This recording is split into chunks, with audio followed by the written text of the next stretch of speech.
I think public art is important to me because it connects me to other people or other cultures or other places. It's kind of like maybe saying something to a person that you might not have said walking by, and maybe somehow connecting with that person briefly. And it's a little thing, but it's the biggest thing.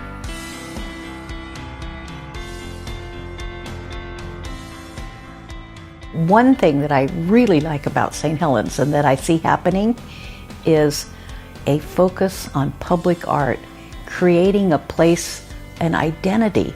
This is home.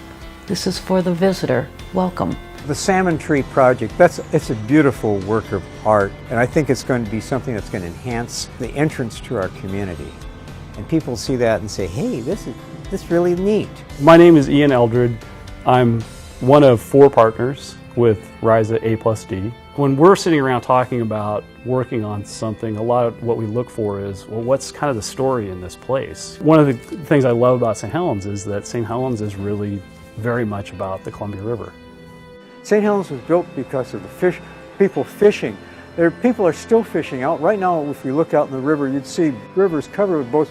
So I think when we started talking about the project in St. Helens, it was to really try to think about the relationship that St. Helens has to the Columbia River. We have 2 ends of this bridge, and we can imply a sort of cycle or imply a story coming from either direction. We had read this article some time back. It was about why salmon need trees and trees need salmon.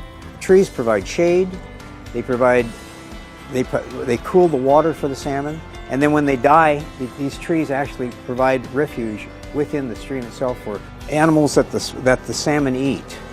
It's a connection between the river, the trees, the people, the state. It's all there in that work of art.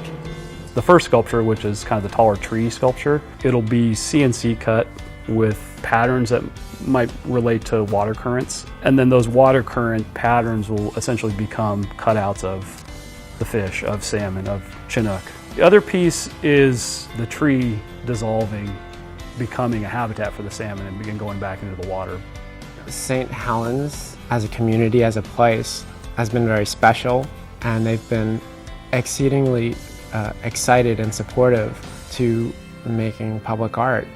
And they have a real desire to tell a story and share their place with other people. It doesn't come free. You have to help. You have to explore and help the community grow, and grow in a way that will leave a legacy for our children and theirs. When the kids grow up, they're going to see, our parents cared, they remembered about the assets, the trees, the salmon, the water. We have so many things to be thankful for in St. Helens. St. Helens is my home, and it has been for many years. I love the community, and I'd love it if you join me in supporting this Kickstarter campaign for more public art in our community.